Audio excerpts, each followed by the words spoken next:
Alright, everybody. So it's been about a week or so since my last video. Um, this past week has been incredibly difficult for me. I've had some of the lowest lows and some of the highest highs I've had in I don't know how long.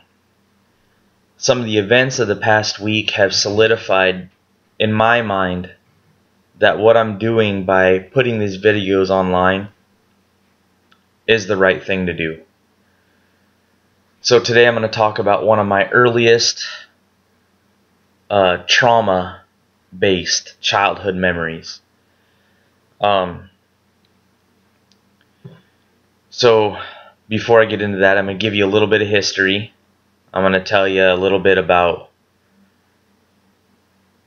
just a little bit of history.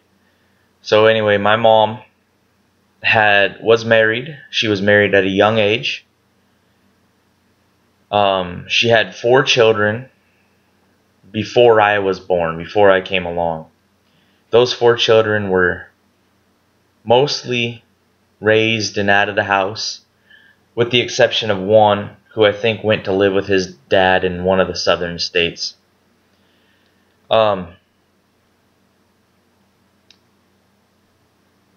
So after my mom's divorce, she started partying and acting like a child because, as I said, she was married at a very young age and didn't really get a chance to experience childhood.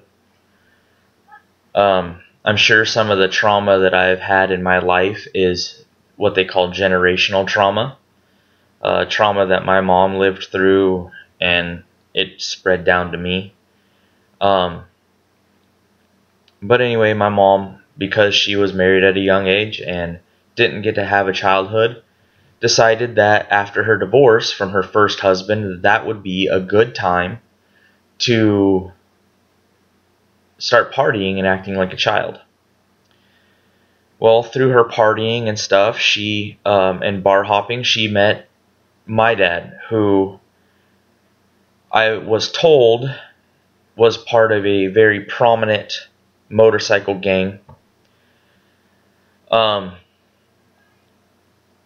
don't know this for sure. I've never met the man, so I was never able to ask him any questions. But that's the story that I was told. I'm not going to stick to that like the gospel or anything like that. That's just the story I was given. She met this man. My mom at the time was about 35 or so, and the man who would later become my father at the time was about 23 years old. They had no intentions of having a child together. My dad was young. He obviously just wanted to party, and my mom was trying to relive childhood. I'm not going to talk too much about my mom and dad's situation right now. That'll probably come up later. I want to get into this earliest childhood memory of trauma. So as I said, my mom was single. My dad was out of the picture.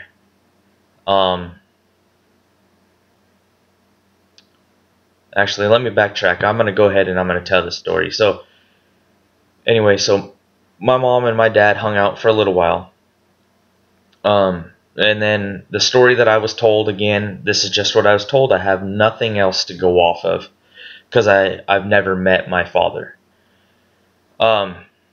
Apparently, when my mom told my father, who was a young man, 23, and part of a motorcycle gang, apparently, that she was pregnant, he got onto his motorcycle, said that he was going to go get a pack of cigarettes, and took off. I never seen a picture of the man. I never read a letter from the man. I never had anything other than when I was 9 years old, he gave me a phone call. But I will talk about that later. So he was out of the picture, and my mom was still single, and now she was a single parent. My mom had a drinking problem, and she liked that. So she went about her bar hopping and doing her thing. And then she found a man who would later become my younger brother's father. And he's the guy I'm going to talk about tonight. So my earliest childhood memory involves the man that my mom met after my dad. One night we were sitting at home and we decided as a family to go on a short walk to a grocery store, a local grocery store. We went for the walk. No big deal. At the time I had a little white dog. I don't know what kind of dog it was. I don't remember that part, but it was given to me by one of my older sister's boyfriends. And we left the dog chained up on the porch of the house as we walked to the grocery store. So we took our walk to the grocery store, and my mom and her boyfriend, they got whatever they needed to get. I don't remember those details.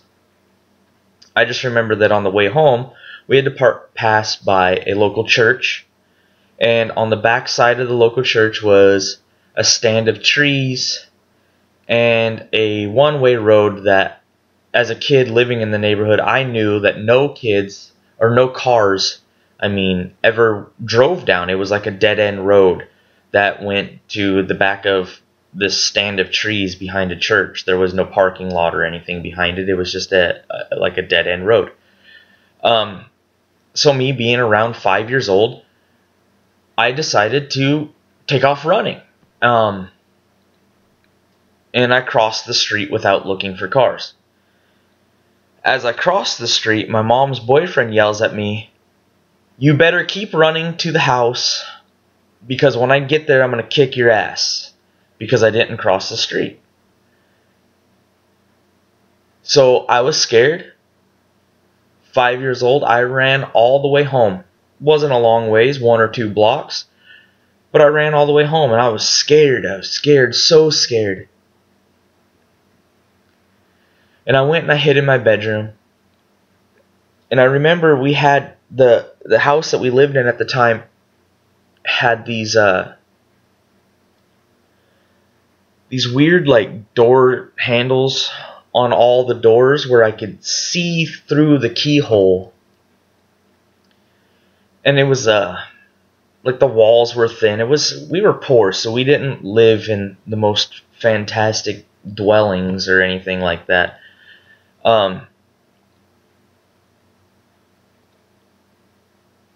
But I could hear what was happening, and I heard my mom and her boyfriend come up to the house. And then I heard the rattling of the chain that my dog was chained to outside of the house. And then I heard my dog yelp. Then I heard the chain come into the house.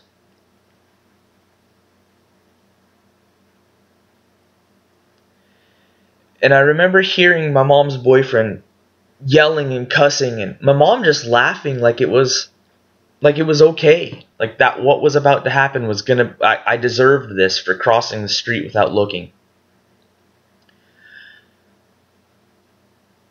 And I remember being able to see through that little like skeleton keyhole below my doorknob on my bedroom door. I remember being able to see my mom's boyfriend with the chain wrapped around his hand, walking up the hallway into my bedroom. I remember hiding underneath my bed, underneath my sheets.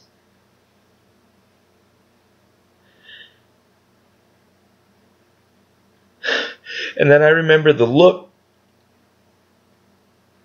pure joy in this man's face as he began punching me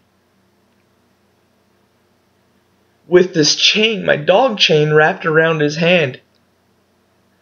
He was just punching me. My mom didn't say anything. She didn't try to stop him. She didn't come in. I was 5 years old, and this grown man was beating me. with his fists with a dog chain wrapped around his hands. After what felt like hours of beating, he finally stopped, told me I deserved what I got because I should have looked before I crossed the street,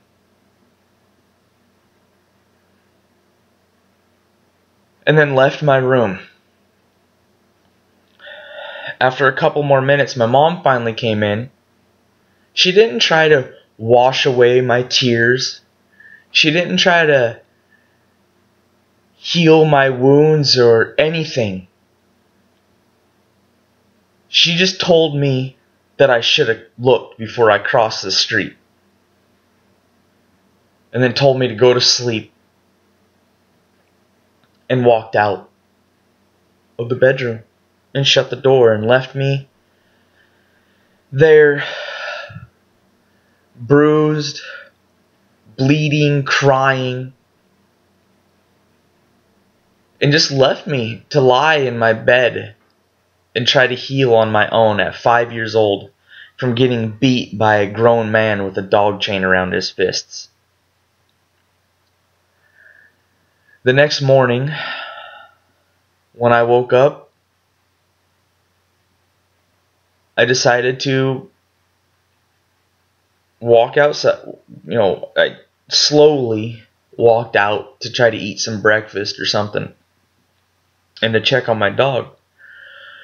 I later found out that the man who beat me with the dog chain had kicked my dog, and my dog ran away.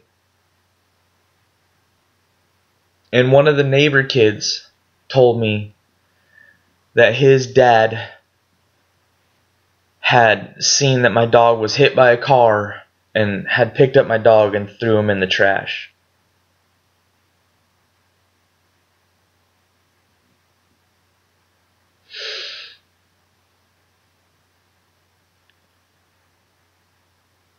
I relive that day quite often in my life.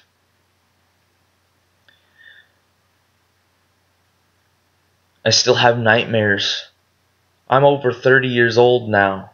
This incident happened over 25 years ago, and I still have nightmares.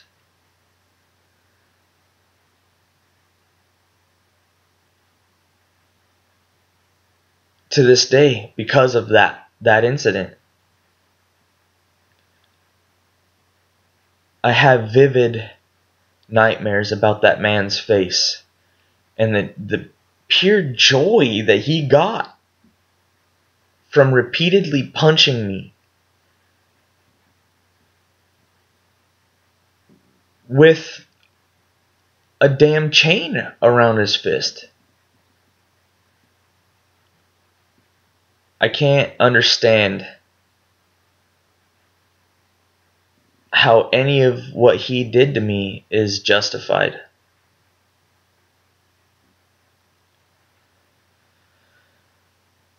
But that's my earliest memory of childhood trauma.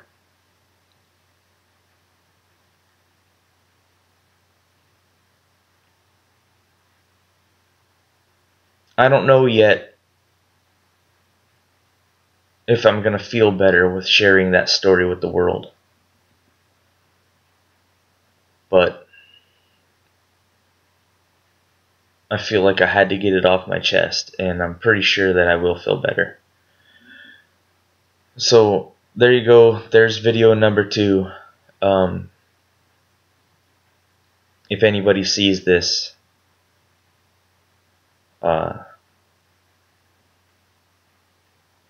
just know that I'm still haunted by my memories, but I have been able to move on to some semblance of success. This video is really long now, so I'm going to stop. There will be more to share later. For anybody watching, thanks for watching.